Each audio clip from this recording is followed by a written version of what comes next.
এক স্বৈরশাসক সরকারের পতন দেখলো সারা বাংলাদেশ এবং এইটা বাংলাদেশ তার স্বাধীনতা হিসেবেই ধরে নিচ্ছে। তবে এর মধ্যে আমাদের দেশে বিভিন্ন প্রশ্ন চারিপাশে ঘুরপাক কাটছে, যার মধ্যে প্রথম প্রশ্ন হচ্ছে শেখ হাসিনা কি আবারও বাংলাদেশে সরকার হিসেবে নির্বাচিত হতে পারবে কিনা। এছাড়া প্রশ্ন হচ্ছে ডক্টর ইউনূসকে যে পদটা দেওয়া হয়েছে, অর্থাৎ অন্তর্বর্তীকালীন সরকারের যে প্রধান উপদেষ্টার পদ দেওয়া হয়েছে তার জন্য কি তিনি ঠিক কিনা। এছাড়াও বর্তমানে আমাদের দেশে যেই একটা সহিংসতা চলছে তার জন্য দেশের মানুষকে কি করা উচিত, সেই সবকিছু নিয়ে আজকের ভিডিওতে আমরা একটা বিস্তারিত আলোচনা করব। তো চলুন কথা না বাড়িয়ে ভিডিও শুরু করা যাক।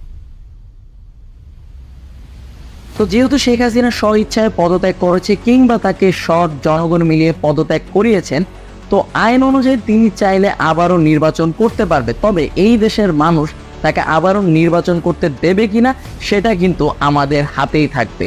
দ্বিতীয় এবং সব থেকে পাওয়ারফুল প্রশ্ন হচ্ছে ডক্টর ইউনূস কি বর্তমানে যে তাকে অন্তর্বর্তীকালীন সরকারের প্রধান উপদেষ্টা করা হয়েছে তিনি কি তার জন্য পারফেক্ট কিনা। এর উত্তরে বলা যায় এক কথায় যে তিনি এর জন্য বর্তমানে সব থেকে সঠিক ব্যক্তি। আমি আপনাদেরকে একটু ইনফরমেশন দিচ্ছি, ডক্টর ইউনূস কিন্তু বিশ্বের বাজারে অর্থাৎ সারা বিশ্বের মধ্যে অন্যতম সম্মানিত একজন ব্যক্তি।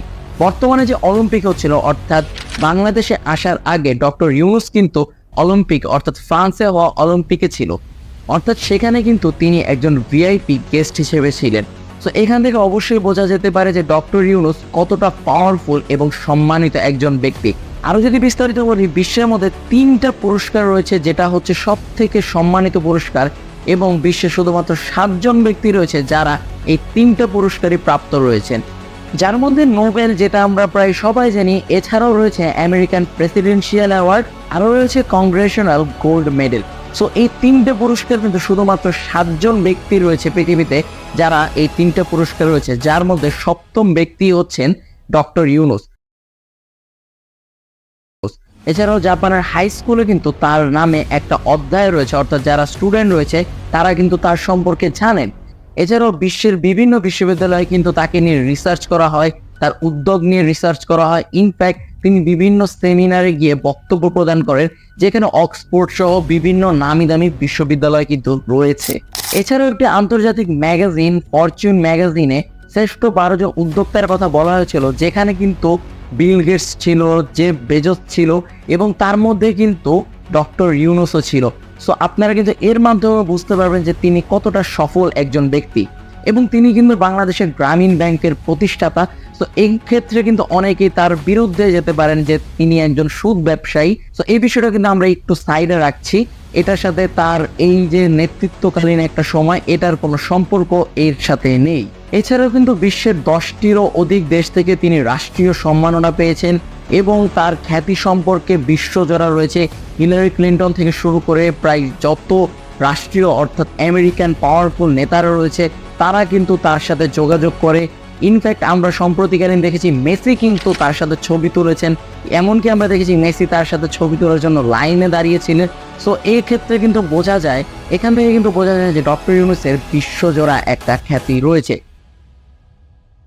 এবং এই সময় অর্থাৎ এই ক্রান্তিকালে তার থেকে সঠিক কোনো ব্যক্তি হয়তো বাংলাদেশের জন্য এই মুহূর্তে যোগ্য নয়। এবং ডক্টর ইউনূস কিন্তু ইন্ডিয়ান একটা গণমাধ্যমে এইটাও জানিয়েছেন যে তরুণ প্রজন্ম কিন্তু এখন পর্যন্ত তেমনভাবে ভোট দেওয়ার সুযোগ পাননি। সো তিনি কিন্তু একটা তরুণ প্রজন্মকে ভোট দেওয়ার সুযোগ করে দিতে যাচ্ছেন, এবং তিনি চাচ্ছেন বাংলাদেশে আবারও যেন গণতন্ত্র ফিরে আসুক। সো আমি এখানে আমার ব্যক্তিগত মতামত হিসেবে ডক্টর ইউনূসকে অবশ্যই যোগ্য হিসেবেই মনে করছি।